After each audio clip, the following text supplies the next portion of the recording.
a solução de um caso jurídico. E em que diz respeito à questão da prova? Há uma verdade em que diz respeito ao conhecimento da prova? Explorando um pouco o assunto, ¿para qué serven las ficciones y las presunciones dentro del derecho? Bueno, el problema de la prueba en el campo del derecho tiene alguna semejanza con el problema de la prueba en el ámbito científico, pero tiene ciertas limitaciones que son muy importantes. El propio derecho regula la producción de la prueba, y cuando digo que regula la producción de la prueba, digo que establece medios para la producción de la prueba de ciertos hechos, establece plazos para la producción de la prueba, establece mecanismos para la admisibilidad de la prueba, establece mecanismos para la valoración de la prueba.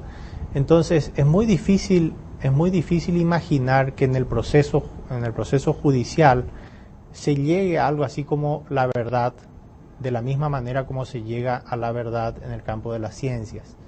De allí que los juristas hayan trazado aquella distinción clásica entre verdad formal y verdad real, la verdad del mundo y la verdad que se refleja en el proceso. Bueno, y partiendo de la base de estas dificultades, precisamente las presunciones vienen a contribuir en la resolución de problemas probatorios. Cuando la situación es tal que o bien es muy difícil producir la prueba, o bien las consecuencias de producir la prueba serían tan gravosas que se haría casi imposible estimar si un hecho ha ocurrido o no, el legislador interviene orientando la decisión del problema probatorio por vía de una presunción. Así, por ejemplo, establece la presunción de naufragio de un buque del cual no se tiene noticias por un tiempo determinado. Entonces, si ha transcurrido ese tiempo y no han habido noticias del barco, el legislador dice, presúmase que el barco naufragó. Yo señalaría que el legislador no está imponiendo la verdad de la proposición, el barco ha naufragado. Simplemente está diciendo que se proceda como si el barco hubiese naufragado. De allí la relación tan estrecha entre presunción y ficción, porque las ficciones operan precisamente sobre la base de un como si. En realidad no ha ocurrido, pero se procede como si hubiese ocurrido. Daniel, o ejemplo do nascitudo, por ejemplo, ¿es caso de presunción o ficción? De ficción. El legislador allí interviene no para orientar la producción de la prueba o la valoración de la prueba, sino para indicar la solución que debe darse a un caso. El legislador está diciendo que se trate al no nacido como si hubiese nacido a los efectos hereditarios. Entonces, punto de partida, no ha nacido, pero se procede como si hubiese nacido. Por eso decía que las ficciones tienen una relación estrecha con la idea del como si. Esto tanto en el campo del derecho como fuera del campo del derecho. Pero en el campo del derecho, ese como si, lo que hace en realidad, en el fondo, es remitir la solución de un caso a una hipótesis distinta prevista por el legislador para otro caso. Entonces, remite la solución de este caso a la solución prevista para este otro caso. Entonces, algunos autores incluso dicen que las ficciones son meros mecanismos de remisión. Yo no tengo problemas en aceptar que son mecanismos de remisión, pero no son meros mecanismos de remisión, porque hay una asimilación de por medio. Ese como si hubiese nacido es un mecanismo constitutivo que permite luego la remisión. Se trata este caso como si fuese el otro caso, partiendo de la base de que tienen una semejanza determinada. De allí también que se diga que la ficción tiene alguna vinculación con el mecanismo de la analogía. ¿Cuál es la diferencia entre presunción y ficción? Las presunciones están pensadas para resolver problemas probatorios y las ficciones están pensadas para remitir soluciones legales a hipótesis distintas de aquellas para las cuales la regla fue concebida originalmente. Eu gosto de dar o exemplo, não sei se acertadamente, que as presunções servem para eliminar lacunas de conhecimento. Aliás, nós discutimos sobre isso no ônibus ali em Barcelona, enquanto as ficções ajudam a resolver lacunas normativas ou axiológicas. É possível. É possível trabalhar por aí. É uma boa ideia. Daniel, o Normative System trabalha com uma ideia diferenciada de identificação, que faz parte de delimitar os textos normativos, depois constituir as normas jurídicas e sistematização. Na verdade, ele se volta para as normas abstratas, gerais e abstratas. E não se preocupa, mesmo se voltando para aplicação concreta, ele não se preocupa especificamente com a individualização das regras em trabalhar as decisões concretas.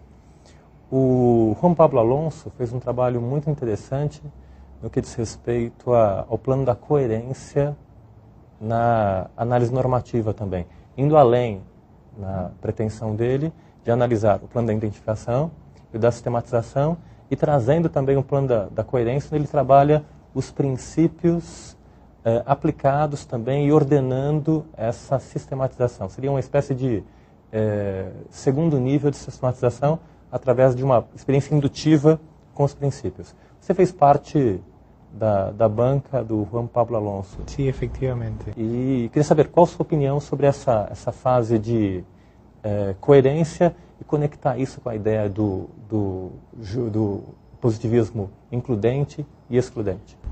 Conozco bien el trabajo de Juan Pablo Alonso, porque me tocó formar parte de su tribunal de tesis doctoral y tuve discusiones con él tanto antes de la defensa de la tesis como durante la defensa de la tesis y con posterioridad a la defensa de la tesis. Y creo que es una línea interesante de explorar, pero creo que es todavía una línea incipiente. Me parece que hay cuestiones que pueden ser rescatadas como muy valiosas ya hoy día del trabajo de Juan Pablo Alonso, pero hay otras que creo que tienen que ser revisadas. Y una de esas cuestiones todavía sujetas a revisión es precisamente la incorporación de esa noción de coherencia en la reconstrucción del caso y en la evaluación de distintos sistemas alternativos, distintos sistemas normativos alternativos a partir de la interpretación de un texto legal. Creo que es una línea importante, es una línea que debe ser mantenida bajo investigação. Daniel, me diga uma coisa. Quando nós estudamos aqui o Normative System, uma das grandes perguntas, e que são, de certa forma, um tema desse seu livro, Os Direitos em Jogo, é onde é que estão os princípios? Nós encontrávamos os critérios relevantes para construir as normas, e sempre a dúvida, e os princípios? E os princípios? Como é que nós aplicamos os princípios? Em suma, onde é que estão os princípios do Normative System? En el modelo del Normative System hay en realidad una noción que es central, que es la noción de norma. Y la idea de norma se reconstruye en términos de enunciado o significado de enunciado que correlaciona un caso con una solución. Esa es la noción básica. La correlación de caso con solución. Caso debe tomarse en el sentido de caso genérico como un caso abstracto, un caso que no tiene localización en tiempo y espacio, y solución como una acción determinada que está modalizada, que está caracterizada como obligatoria, prohibida o permitida. Esa noción de norma puede utilizarse para reconstruir la noción de principio. Lo que podría decirse es quizás que el caso es un caso abierto, que el caso es indeterminado. No lo hacen en el Normative System Alchurrón y Burlingame, pero se ha sugerido con posterioridad por parte de otros autores mantener la noción de norma tradicional y revisar esa relación de caso-solución para los principios, donde los principios tienen el caso abierto. Pero abiertamente, explícitamente en el Normative System los principios no tienen una posición determinada, no tienen cabida. Esa es la verdad. Uma outra questão, para entrar no tema do seu, no título do seu livro, na verdade, Os Direitos em Jogo, a tradução do Friedrich Schauer, As Regras em Jogo. Na verdade, Playing by the Rules. Playing by the Rules. O Dworkin escreveu Levando os Direitos a Sério. Taking Rights Seriously. Tomando os direitos em sério. E existe alguma relação dessas duas ideias, dessas duas obras? De certa forma, uma trabalha com princípios, outra confronta princípios e regras. E com esse seu título, Os Direitos em Jogo. Derechos en Juego. ¿Alguien ha visto mala intención de mi parte en la denominación del libro? Los derechos en juego suena a casi una ironía respecto de los derechos en serio de Dworkin. En realidad mi intención no era ironizar la tesis de Dworkin. Lo que yo quería señalar es que los supuestos de conflictos de derecho ponen en juego dos derechos como mínimo que deben, para mantener la metáfora, que deben ponderarse que deben evaluarse en relación a su peso específico en el caso concreto, a los efectos de la decisión, a los efectos de la solución del caso determinado. Esa era mi idea. Yo en realidad no pretendía ironizar respecto de Dworkin, aunque no me desagrada tampoco la idea de ironizar respecto de aquel título, porque hay una contratesis respecto de la tesis de Dworkin. La contratesis es que no hay respuesta correcta tampoco en la ponderación de casos, de conflictos de derechos. Daniel, já aproveitando a situação, o Dworkin fala em balanço, em peso, conflito de princípios. E você fala em conflito de direitos. ¿Por qué esa opción por direitos y no principios? Yo sigo creyendo que la noción de principio es todavía una noción muy oscura que debe ser aclarada mucho más antes de que la incorporemos definitivamente a la teoría. Creo que hay que hacer un trabajo de exploración, de precisión acerca de la noción de principio. En alguna ocasión me he tomado el trabajo de enumerar las acepciones en que hoy día se utiliza la noción, la palabra, la expresión principios en la discusión teórica, y encontré 11 acepciones. Entonces, mientras tengamos todavía esta multiplicidad de sentidos de la expresión principio, creo que hay que tener mucho cuidado con ella. Lo mismo ocurre con la palabra derecho, que es como empieza el libro Los derechos en juego. Cuando se habla de derechos en conflicto, ¿qué se está queriendo decir con la palabra derecho? Entonces el libro Los derechos en juego es precisamente un ejercicio de análisis filosófico respecto de tres nociones: la noción de derecho subjetivo, la noción de conflictos de derecho y la noción de balance de derechos. Y es prototípicamente un ensayo de filosofía analítica. Daniel, uma coisa interessante é que quando nós pensamos, pelo menos abstratamente, em conflito de princípios, é algo abstrato. De certa forma, a ponderação dos princípios ela vai para o aspecto concreto. Quando você trabalha direito, aqui você trabalha justamente direito subjetivo, que decorre de fatos concretos también. Efectivamente. Lo que ocurre es que tenemos hoy día un catálogo muy amplio de derechos fundamentales. Nuestras constituciones, nuestros tratados de derechos humanos, convenciones de derechos fundamentales, proveen una lista muy extensa. Y el punto de partida es que esos derechos que están proveídos por el catálogo no siempre son compatibles entre sí en un supuesto determinado. Ejemplo típico, el derecho a la vida del nasciturus enfrentado o confrontado con el derecho a la vida de la madre. Entonces, el derecho a la vida de un sujeto versus el derecho a la vida de otro sujeto. ¿Cuál es el derecho prevalente en el supuesto de conflicto? Otro ejemplo también muy común, el derecho al honor versus el derecho a la información. Dos derechos confrontados. ¿Cuál es el derecho dominante? ¿Cuál es el derecho de mayor peso, por mantener la metáfora? Una de las cosas que pretendía hacer con el libro es precisamente mostrar que allí hay muchas metáforas involucradas.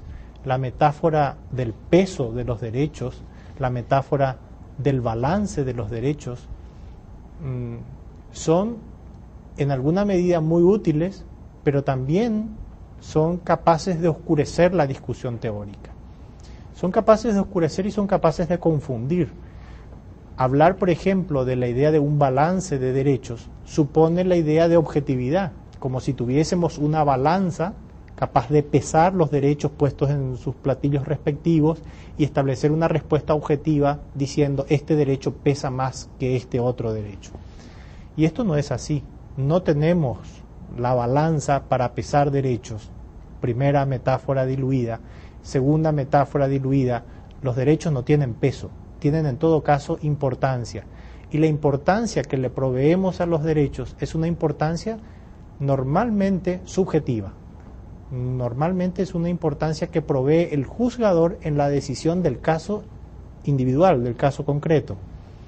Entonces es muy difícil, y esta era mi tesis, es muy difícil juzgar en abstracto cuál es el derecho prevalente, cuál es el derecho de mayor peso.